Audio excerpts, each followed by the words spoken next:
Hello everyone, welcome to the class. So हम सभी को पता है कि गेट 2023 की डेट आ चुकी है कि कब एग्ज़ाम होने वाला है। तो अभी अपने पास जो बचा हुआ है टाइम है वो क्या है, अपने पास ये दिसंबर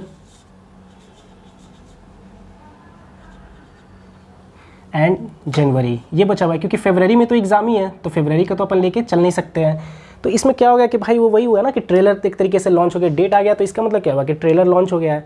तो ट्रेलर लॉन्च होता है तो भाई अपने को पता रहता है कि मूवी आज नहीं तो कल नहीं तो कुछ दिन बाद तो आने ही वाली है। तो लोगों के अंदर वैसा डर आ गया होगा एग्ज़ाम को लेकर। कुछ लोग अभी सोच रहे होंगे कि क्या पढ़े क्या ना पढ़े, क्या रिवाइज़ करे, क्या चीज़ छोड़ दे। बहुत लोग तो गिव अप मोड में आ गए होंगे कि नहीं मेरा तो एग्ज़ाम में आ नहीं रहा है, 10 नंबर आ रहे हैं, 20 नंबर आ रहे हैं। वो लोग क्या किए होंगे कि अपना प्रिपरेशन का स्ट्रेटजी ही चेंज कर लिए होंगे, या तो फिर वो बिल्कुल छोड़ दिए होंगे प्रिपरेशन को। और उसी में कुछ लोग बोल रहे होंगे कि मेरा 50+, 60+, 70+ मार्क्स आ रहे हैं। तो वो लोग जिनका 20 या 30 में जो चल रहे होंगे वो डीमोटिवेट हो चुके होंगे और गिव अप मोड में आ गए होंगे कि भाई मैं तो अब मेरे से होगा नहीं एग्ज़ाम, और ये मैं 1 से 1.5 मंथ में क्या ही कर लूँगा। अगर मेरे अभी 20 मार्क्स आ रहे हैं तो मैं 1.5 मंथ में क्या कर लूँगा, ऐसा करके वो गिव अप मोड में आ गए होंगे। सो बहुत लोग एग्ज़ाम का प्रिपरेशन छोड़ चुके होंगे। बहुत लोग सोच रहे होंगे कि कैसे रिवाइज़ करना है। कुछ लोग टेस्ट सीरीज़ दे रहे होंगे, कम मार्क्स आ रहा होगा तो वो नहीं दे रहे होंगे डर से टेस्ट सीरीज़, क्योंकि उनको मार्क्स अपना देखा नहीं जा रहा है कि वो जो कम मार्क्स आ रही है।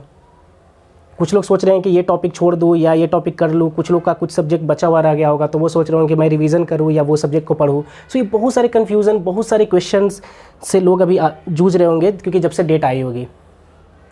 सो अभी हम लोग क्या कर सकते हैं कि जो भी अपना बचा हुआ है 2 मंथ अप्रॉक्स अभी अपना बचा हुआ है, तो उस 2 मंथ में अपन क्या कर सकते हैं, किस तरीके से रिवाइज़ कर सकते हैं, किस तरीके से जो अपना टेस्ट सीरीज़ है उसको एनालाइज़ कर सकते हैं कि हम लोग बेस्ट से बेस्ट जो भी अपना मार्क्स आ रहा है उससे एटलीस्ट अच्छा हम लोग मार्क्स और ला सकते हैं।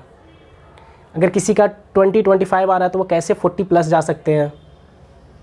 जिनका और अच्छी मार्क्स आ रहे हैं उन और अच्छे कैसे इंप्रूव कर सकते हैं। सो वो ये अपन यहाँ पे डिस्कस करने वाले हैं कि भाई अपना ये जो भी है तो वो अपन लेके चलते हैं कि ये जो भी 2 मंथ है तो इसमें से बस अपन 40 डेज़ लेकर चलते हैं कि इन 40 डेज़ में अगर कोई बंदा जो भी अपन डिस्कस करने वाले हैं, तो अगर वो 40 डेज़ ये चीज़ को फॉलो कर लेता है जो भी अपन डिस्कस करने वाले हैं, तो इन 40 डेज़ में वो कैसे, जैसे कि अभी अपना दिसंबर चल रहा है तो वो कैसे जनवरी को एक मैजिक मंथ बना सकता है।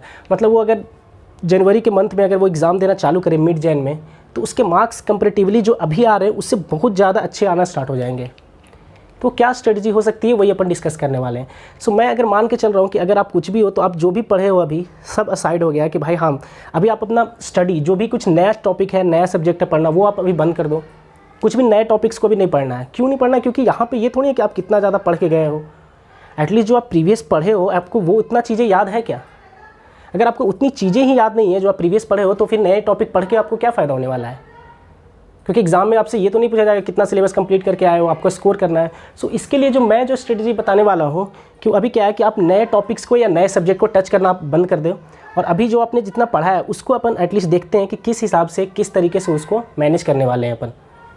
सो अगर हम लोग देखें तो ये 40 डेज़ है अपने पास, तो ये 40 डेज़ में अपन क्या कर सकते हैं। तो मैं मान के चल रहा हूँ कि अभी कोई भी जो बंदा है वो 11.5 घंटे की मैं कर रहा हूँ, वो उनके लिए है कि जो अभी कुछ भी नहीं, रिवीजन से बिल्कुल डर रहे हैं, 20 से 25 मार्क्स आ रहा है, वो रिवाइज़ भी नहीं कर रहे हैं चीज़ों को डर से। उनको ये भी नहीं पता चल पा रहा है कि भाई क्या रिवाइज़ करना। अगर आज वो कोई चीज़ को रिवाइज़ किया तो कल का उनको पता नहीं कि कल क्या रिवाइज़ करना है। वो ये चीज़ें ही डिसाइड नहीं कर पा रहे हैं। अगर वो आज कोई सब्जेक्ट रिवाइज़ करते तो 2 दिन बाद फिर वो उसे भी भूल जा रहे हैं, तो वो सोच रहे हैं कि उसी प्रीवियस वाले को रिवाइज़ करूँ या तो फिर कुछ नई चीज़ों को रिवाइज़ करूँ। सो अभी मैं ये एज्यूम करके जा रहा हूँ कि जो बच्चे बहुत कम चीज़ों को तैयार किए हैं, अगर वो तैयार भी पढ़े भी हैं तो वो चीज़ों को उस समय तो उनका ठीक था जब वो स्टडी पढ़ाई हो रही थी तब, बट वो अब उतना सारी चीज़ों को रिवाइज़ नहीं कर पाते रहे हैं, रिकॉल नहीं कर पा रहे, उनके साथ ऐसा प्रॉब्लम है। तो मैं लेकर चल रहा हूँ कि भाई 11.5 घंटे अभी अपन जो भी है दिसंबर के मंथ में, मतलब आप मान के चलो कि 10 से 12 या फिर 15 दिसंबर तक। सो अभी चल रहा है ना तो मिड जैन तक, हाँ। सो ये पूरा दिसंबर और मिड जैन मतलब 1.5 मंथ आप बोल सकते हो कि 40 डेज़ के अप्रॉक्स, 40 या 45 डेज़ के अप्रॉक्स अपन 11.5 घंटे का एक टाइम फ्रेम अपन देने वाले हैं पढ़ने में। सो इसको किस तरीके से अपन यूटिलाइज़ करने वाले हैं, तो अपन भूल जाते हैं, आज एकदम रिफ्रेश हो जाते हैं कि जितना भी हमने पढ़ा है वो पढ़ा हुआ है, जो भी मेरे को याद है नहीं है वो सारी चीज़ों पे अपन कितना मार्क्स आ रहा है वो सब चीज़ अपन भूल जाते हैं अभी थोड़ी देर के लिए। मेरा 20 मार्क्स आ रहा है, 25 मार्क्स आ रहा है, उससे मेरे को अभी कोई लेना देना नहीं है। सो मेरा स्ट्रेटजी क्या होने वाला है, मेरा स्ट्रेटजी ये होने वाला है कि अगर जो भी अभी अगर हम लोग कल की बात करें कि आज अगर मैं ये वीडियोज़ देखने के बाद या फिर मैं अगर कल से अगर ये चीज़ों को रीस्टार्ट करने वाला हूँ तो मैं किस हिसाब से ले जाने वाला हूँ चीज़ों को। तो जो मेरा जो फुल जो डे होगा जो फुल जो मेरा एक डे होगा मैं उसको क्या करने वाला हूँ कि 2 फेज़ में डिवाइड कर लूँगा।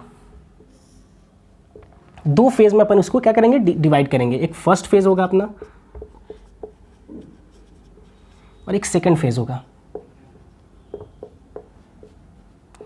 सो अपने को पता है कि अभी क्या है कि भाई सिर्फ चीज़ों को, कॉन्सेप्ट को पढ़ना, उनको याद रखना वो इंपॉर्टेंट नहीं है, क्योंकि अब एग्ज़ाम अप्रोच हो चुका है। तो अपने को कुछ एग्ज़ाम्स देने होंगे, उस तैयारी में तो मैं क्या बोल रहा हूँ कि फर्स्ट फेज़ में अपन क्या करेंगे कि एग्ज़ाम, जो भी गेट का एग्ज़ाम 3 घंटे का होता है, तो वैसे अपन एक अल्टरनेट डे पे एक एग्ज़ाम देने वाले हैं। अपने को पता नहीं टेस्ट सीरीज़ देने वाले हैं या फिर प्रीवियस ईयर लगाने वाले हैं, एक 2022 का 2021 का ऐसा सेट लेकर के बैठने वाले हैं, वो कुछ भी है, लेकिन अपन एक अल्टरनेट डे पे एक हम लोग बैठेंगे और उससे अपने को मार्क्स से कुछ लेना देना नहीं है कि भाई मेरे कितने मार्क्स आते हैं, क्या आते हैं, वो मैं अभी भूल जाऊँगा। डिमोटिवेशन कुछ नहीं, अभी बस मेरे को ये है कि भाई मैं जो भी 40 डेज़ है मेरा, ये मैं भूल जाऊँगा कि मेरे कितने मार्क्स आ रहे हैं, क्या आ रहे हैं। मैं बस 40 डेज़ अभी अपना देने वाला हूँ चीज़ों पे, ये जो मैं अभी बताने वाला हूँ इस चीज़ों पे। सो इसमें अपन क्या करने वाले हैं कि भाई मेरा जो टाइमिंग जो स्टार्ट होगा वो 9 से स्टार्ट होगा, क्योंकि मोस्टली जो एग्ज़ाम होते हैं, अगर मॉर्निंग शिफ्ट की बात करें तो वो 9 to 12 ऐसा अपन लेके चलते हैं। तो 9 to 12 अपन क्या करने वाले हैं, फर्स्ट फेज़ का जो 9 to 12 है उसमें अपन क्या देंगे, एक टेस्ट सीरीज़ दे सकते हैं, या तो फिर कोई एक PYQ उठाएंगे ईयर वाइज। ईयर वाइज मतलब ऐसा PYQ नहीं कि भाई मैं सिर्फ डेटा स्ट्रक्चर बना रहा हूँ, मैं सिर्फ ऑपरेटिंग सिस्टम बना रहा हूँ, ऐसा नहीं। फुल लेंथ वाला, जैसे 2019 का उठा लिया, 2020 का उठा लिया, 2022 का उठा लिया, इस तरीके से अपन टेस्ट यहाँ पे देने वाले हैं, या तो फिर किसी टेस्ट सीरीज़ को देने वाले हैं। ठीक है, सो ये 3 घंटे अपने इसमें चले जाएंगे। इसमें जितने क्वेश्चंस अपने को बनते हैं नहीं बनते हैं उससे अपने को कुछ भी लेना देना नहीं है। अपने को क्या है कि भाई ये 3 घंटा अपने को बेस्ट देना है कि मैं कितना मार्क्स खुद से अचीव कर पा रहा हूँ। ऐसा नहीं कि मैं नोट्स भी रखा हुआ हूँ, सब कुछ रखा हुआ हूँ, उससे अपने को कोई भी लेना देना नहीं है उस टाइम पे। सो उस टाइम पे मैं क्या कर रहा हूँ, एक टेस्ट सीरीज़ 9 to 12 अपने एकदम बेहतरीन तरीके से, जो भी मैं स्कोर कर पा रहा हूँ, 20 हो गया, 25 हो गया, मैथ्स ही बन रहा है, जो भी हो रहा है, बस मैं वो टेस्ट को देने का ट्राई कर रहा हूँ। ठीक है, तो ये 3 घंटे में टेस्ट दिया डे 1 पे। अगर हम लोग बात करें डे 1 की, फिर इसके बाद क्या करना है, 12 to 1 अपने को एक गैप लेना है और फिर से अपने को दोबारा क्या करना है, 1 से 2:30 के अप्रॉक्स 2.5 घंटे को अपन रखते हैं, 1 से 2 और 3 मतलब 3:30 तक 1 घंटे गैप लेने के बाद अपन क्या करने वाले हैं, ये अपने लिए बहुत ज़्यादा इंपॉर्टेंट होने वाला है। फर्स्ट फेज़ का जो इंपॉर्टेंट पॉइंट जो अपना होने वाला है कि आपने यहाँ पे टेस्ट दिया और वो 3 घंटा ऐसा नहीं कि अब नहीं बन रहा, आप ट्राई करो, चीज़ों को समझो, एटलीस्ट क्वेश्चंस को समझो। अगर बाई चांस अगर आप मानते हो कि उसमें से अगर आपको 10 क्वेश्चन ही आ रहे हैं और आपके 1.5 या 2 घंटे में वो खत्म हो गए, तो 1 घंटे ऐसा नहीं कि टेस्ट को बंद कर देना है। वो उन्हीं चीज़ों को देखो, क्वेश्चंस पढ़ो, क्या बोलना चाहते हैं, एटलीस्ट 4-5 क्वेश्चन जो है उनमें से वो तो स्ट्राइक करेगा किस तरह का क्वेश्चन वो आपसे पूछ रहा है, एटलीस्ट वो चीज़ें तो आपके माइंड में आएगी। तो आप ये 3 घंटे पूरा देने के बाद आप क्या करोगे कि 1 से 3:30 तक मतलब कि अप्रॉक्स 2.5 आवर्स आप क्या करोगे, जो भी टेस्ट दियो आप उसका एनालिसिस करोगे। एनालिसिस का मतलब क्या करना है, क्या सिर्फ मिला लेना है क्या कि मेरे कितने मार्क्स आए, नहीं, ऐसा नहीं करना है। एनालिसिस का मतलब ये हुआ कि क्वेश्चन नंबर 1 से चले और 1 को अगर मैंने सॉल्व किया है तो मैं देखूंगा कि भाई जो अप्रोच, आंसर सही हो या गलत, जो मैं अप्रोच लगाया हूँ वही अप्रोच इन्होंने बताया है कि नहीं सॉल्यूशन में। और अगर कुछ मिस होता है, जैसे कोई कॉन्सेप्ट पे अगर नहीं आता है, तो उसमें सारे कॉन्सेप्ट जो भी नए नए चीज़ आ रहे हैं, जैसे क्वेश्चन नंबर 1 को देखेंगे तो मेरे से नहीं बना, तो मैं देखूंगा कि भाई उसमें कौन सा कॉन्सेप्ट लगता है, क्योंकि आपने प्रीवियसली कुछ ना कुछ तो उससे रिलेटेड पढ़ा है, बट अभी आप इतना वास्ट रिवाइज नहीं कर पा रहे हो, इतनी चीज़ों को ग्रैस्प नहीं कर पा रहे हो, इसलिए आप चीज़ों को भूल रहे हो। तो आप क्या करोगे कि उस टॉपिक पे जाओगे, अगर आपको सॉल्यूशन से रिकॉल हो जाता है कि अच्छा इसको तो ऐसे ऐसे करके सॉल्व करते थे, तो आप क्या करोगे, वो सॉल्यूशंस को देखोगे और वहाँ से उस कॉन्सेप्ट को रिकॉल करने के ट्राई करोगे। तो वो क्या हुआ कि एक कॉन्सेप्ट आपका किसी रैंडम उस सारे सिलेबस में से एक कॉन्सेप्ट आपको रिकॉल होगा, क्योंकि अगर वो आप टेस्ट सीरीज दे रहे हो या PYQ दे रहे हो तो वो मोस्ट इंपॉर्टेंट क्वेश्चंस में काउंट होते हैं। तो इसका मतलब आप एक इंपॉर्टेंट कॉन्सेप्ट आपके माइंड में वो क्या हुआ, उस दिन आपका रिकॉल हो गया। तो अगर वैसे इस तरीके से सारे क्वेश्चंस का आप एनालिसिस करते हो तो इंपॉर्टेंट टॉपिक्स आपके माइंड में रिकॉल होते जा रहे हैं। और अगर नहीं, कुछ चीज़ें अगर आपको सॉल्यूशन से समझ में नहीं आई तो आप अपने फिर नोट्स पे जाओ। तो ऐसा नहीं कि आप उस नोट्स का पूरा सारी चीज़ें रिवाइज कर रहे हो, आप क्या कर रहे हो, कोई पर्टिकुलर चीज़ को उठा रहे हो जो कि इंपॉर्टेंट था और वो आपके माइंड में धीरे धीरे आता जा रहा है। तो ये आपको करना है, सारे क्वेश्चंस के लिए ऐसे ही एनालाइज करना है। तो आपको 2.5 अप्रॉक्स आवर लगेंगे, या फिर आप मान के चलो कि 3 घंटे भी अगर लगते हैं, तो ऐसा नहीं कि भाई 3 घंटे नहीं देंगे, आपको 3 घंटे ही देना है। अगर आपको लग रहा है कि मेरे को और ज़्यादा टाइम लग रहा है, तो इसका मतलब ये हुआ कि एक टेस्ट देना है डे 1 पे और उसको एनालिसिस करना है। एनालिसिस का मतलब कि उसमें जितने भी क्वेश्चंस आए हैं, मोस्ट ऑफ द क्वेश्चंस का मैं देखूंगा कि भाई सॉल्यूशंस देखने का ट्राई करूँगा, और सॉल्यूशंस देखकर मैं देखूंगा कि मैं वो टॉपिक अगर पढ़ा हूँ प्रीवियस, तब मैं उन चीज़ों को रिवाइज करूँगा कॉपी में से। अगर मैं उस टॉपिक को पढ़ा ही नहीं हूँ, अगर मैं चीज़ों को पढ़ा ही नहीं तो मैं एक बार ट्राई करूँगा कि अगर वो ईजी है तो ठीक है, अगर नहीं है तो मैं उस टॉपिक को स्किप कर दूँगा, क्योंकि मैंने प्रीवियस पढ़ा ही नहीं था। मैं कुछ नए चीज़ों पे अभी नहीं जाना चाहता हूँ। तो इससे क्या होगा कि उस क्वेश्चन पेपर में जितने भी क्वेश्चंस आए हैं तो आपको वो सारे कॉन्सेप्ट क्या होंगे, रिकॉल हो जाएंगे, उससे रिलेटेड जितने भी कॉन्सेप्ट थे। तो ये फर्स्ट फेज़ में मतलब कि आप मान लो कि इसमें से अगर आप दिए हो तो मेरे को तो लगता है कि भाई आप मिनिमम 10 आप कॉन्सेप्ट्स को रिवाइज़ कर लोगे, नए कॉन्सेप्ट्स को, जो भी आपको करंट आते हैं कॉन्सेप्ट्स, तो उसमें से आपको 10 कॉन्सेप्ट्स तो आपके नए रिवाइज हो गए उन कॉपी में से, जो कि इंपॉर्टेंट थे। सबसे बढ़िया पॉइंट क्या था कि जो इंपॉर्टेंट थे, क्योंकि ये या तो टेस्ट सीरीज़ में आया है या तो फिर PYQ में आया हुआ है, तो वो सारे कॉन्सेप्ट्स आपको रिकॉल हो गए, कुछ नया चीज़ आपको करने का ज़रूरत नहीं पड़ा। और आपने एक टाइम फ्रेम भी डिसाइड कर लिया, तो वो जो एग्ज़ाम का डर है वो भी आपका धीरे धीरे हटते जा रहा है, क्योंकि आपके हैबिचुअल में आ रहा है कि भाई आप एग्ज़ाम दे रहे हो। ठीक है, सो आप यहाँ पे ये चीज़ों को करके आराम से कर लिए हो। फर्स्ट फेज़ आपका खत्म हो गया है।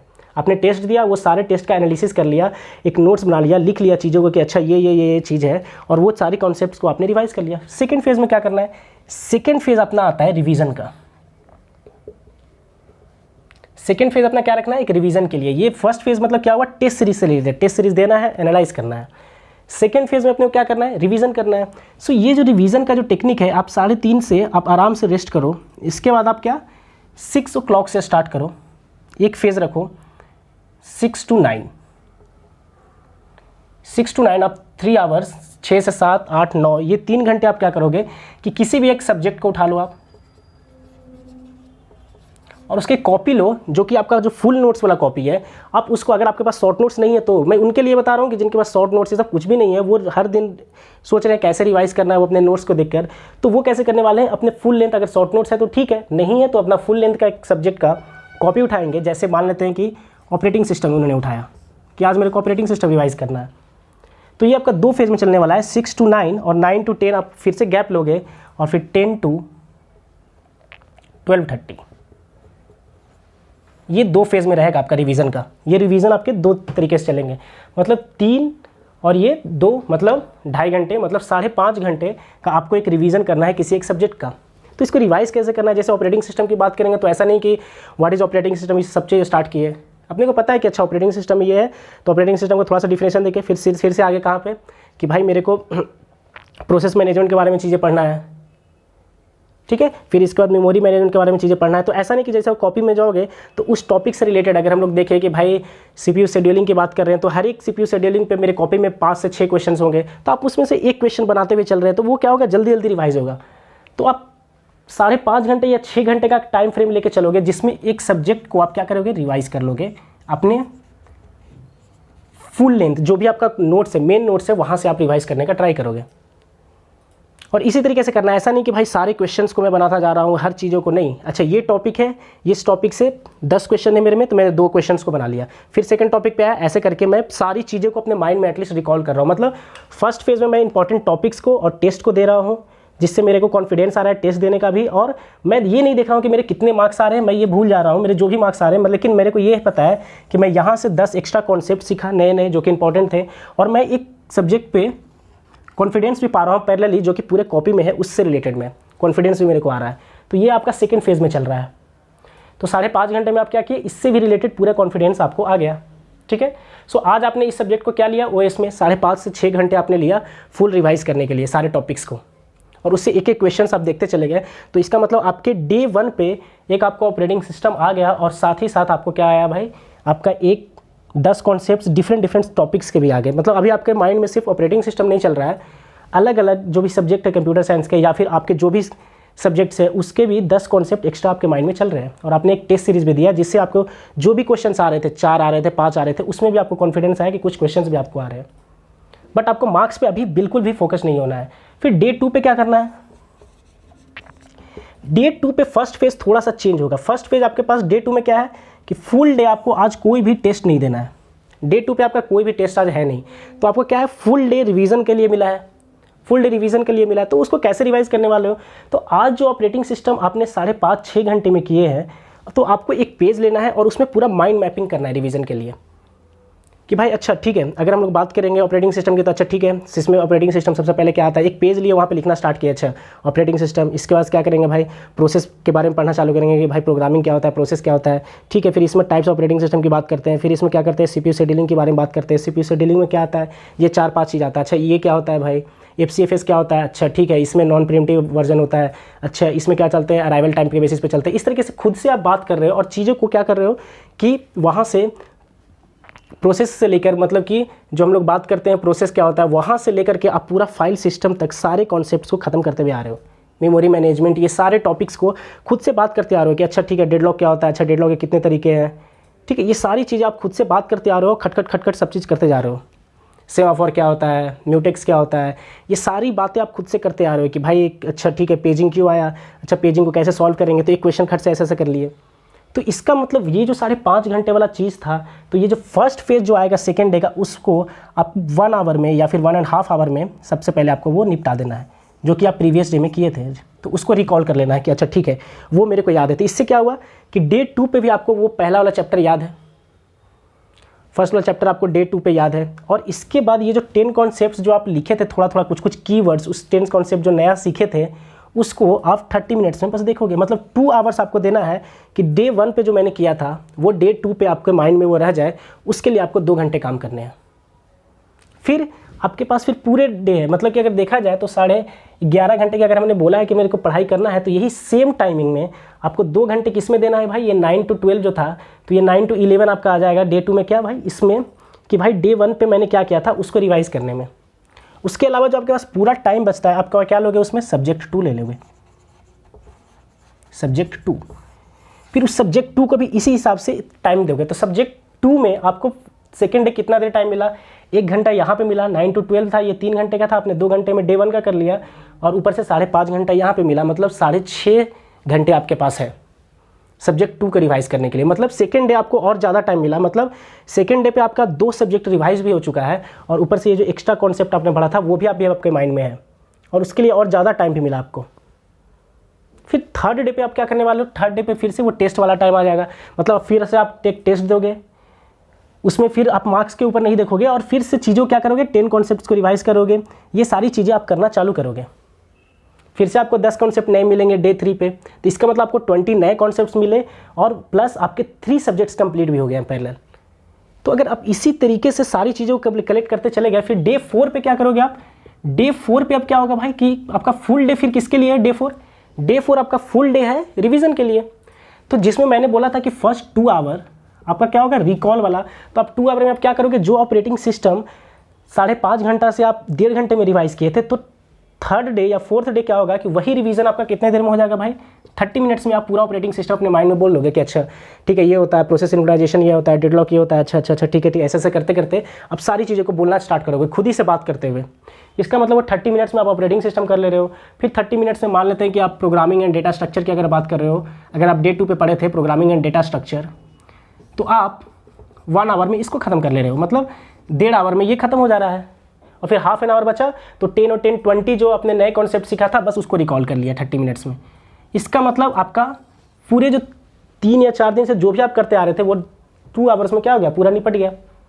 फिर यही ऑपरेटिंग सिस्टम अगर 2 दिन बाद करोगे तो 30 मिनट्स की जगह 15 मिनट्स में ही खत्म हो जाएंगे आपके, क्योंकि आप उतने ही कॉन्साइज, आप उतने ही चीज़ों को छोटा करते जा रहे हैं, क्योंकि आपके सारे कॉन्सेप्ट फंडे क्या है, क्लियर है। आपने पूरे ऑपरेटिंग सिस्टम को 1.5 घंटे में एक दिन बता दिया, फिर उसी पूरे ऑपरेटिंग सिस्टम को आपने 30 मिनट्स में बता दिया। क्यों? क्योंकि चीज़ें हर दिन जब आप एक ही चीज़ को कर रहे हो तो वो आपके माइंड में बैठता जा रहा है, तो आप भूलोगे नहीं चीज़ों को जल्दी।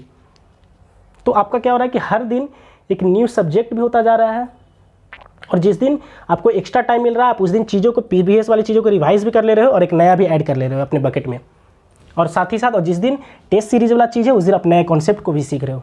यही चीज़ अगर आप 40 डेज़ अगर फॉलो किए तो इसका मतलब 40 डेज़ बाद क्या मैजिक क्या होगा इससे। आप अभी मार्क्स पे एकदम नहीं देख रहे हो कि मेरा मार्क्स क्या आया है, कुछ भी पता नहीं मेरे को। अगर आप ये कंटिन्यूस 40 डेज़ रखते हो तो इसका मतलब क्या हुआ कि आपको इंपॉर्टेंट जितने भी थे टॉपिक्स, क्योंकि इंपॉर्टेंट टॉपिक्स ही आते हैं टेस्ट सीरीज़ में या फिर PYQ में देखेंगे, तो वो आप कितने सारे टॉपिक्स देख लिए होंगे। अगर 40 डेज़ में अगर 10 कॉन्सेप्ट सीख रहे हो तो मतलब 400 कॉन्सेप्ट्स तो आप नए सीखे हो, इंपॉर्टेंट कॉन्सेप्ट्स भी सीख चुके हो आप जो आपके बकेट में है, और ऊपर से आप सारे सब्जेक्ट्स भी रिवाइज कर चुके हैं जितना आपने पढ़ा है। ऐसा नहीं कि भाई अगर कोई नहीं पढ़ा तो नया टॉपिक पढ़ने अपने को जाना ही नहीं है, नया सब्जेक्ट अपन पढ़ेंगे ही नहीं अभी। तो इसका मतलब आपने जितने सब्जेक्ट्स पढ़े थे आपने उसको रिवाइज भी कर लिया और आपको इतने सारे इंपॉर्टेंट टॉपिक्स भी आ गए और इतने सारे टेस्ट सीरीज जो आपने दिया उससे आपका थोड़ा सा कॉन्फिडेंस भी आ गया। ठीक है, तो अब जब आप इस 40 डेज़ के बाद मतलब आप जनवरी में रहोगे तो आपके लिए जनवरी क्या होगा भाई, एक मैजिक मंथ की तरह काम करेगा। क्योंकि जो आप स्कोर 20 या 25 कर रहे थे दिसंबर के मंथ में, वो जनवरी के मिड में आते आते अगर आप बात करोगे कि 15 या 16 जनवरी या फिर 17 ऑनवर्ड्स अगर बात करोगे, आप यहाँ से अगर आप टेस्ट सीरीज देना चालू करोगे तो आपको बिल्कुल ही अपने चेंजेस दिखेंगे, आपके अच्छे मार्क्स आना स्टार्ट होंगे।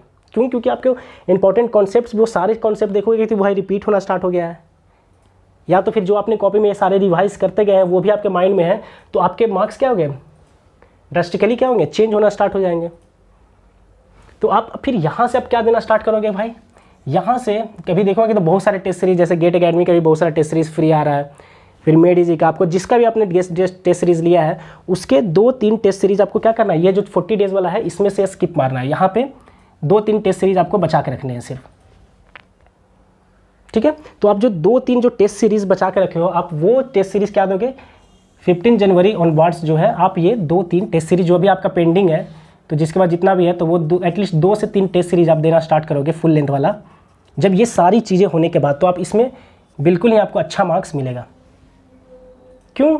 क्योंकि जाहिर सी बात है भाई, क्योंकि आपको बहुत सारे कॉन्सेप्ट्स भी आ चुके हैं और आपने सब्जेक्ट्स को भी रिवाइज कर चुका है इन 40 डेज़ में। सो इसमें आपको कन्फ्यूजन भी नहीं हो रहा है भाई कि मैं आज ये कर रहा हूँ तो कल क्या करना है, आपको पहले से ही प्री डिफाइंड है सारी चीज़ें कि भाई मैं कल क्या करने वाला हूँ, मैं इस सब्जेक्ट को उठा के रिवाइज करने वाला हूँ और यहाँ से 10 कॉन्सेप्ट सीखने वाला हूँ, मैं सुबह में फर्स्ट हाफ में मैं यही चीज़ों को रिकॉल करने वाला हूँ और इतना चीज़ों में मैं नया चीज़ करने वाला हूँ रिवाइज।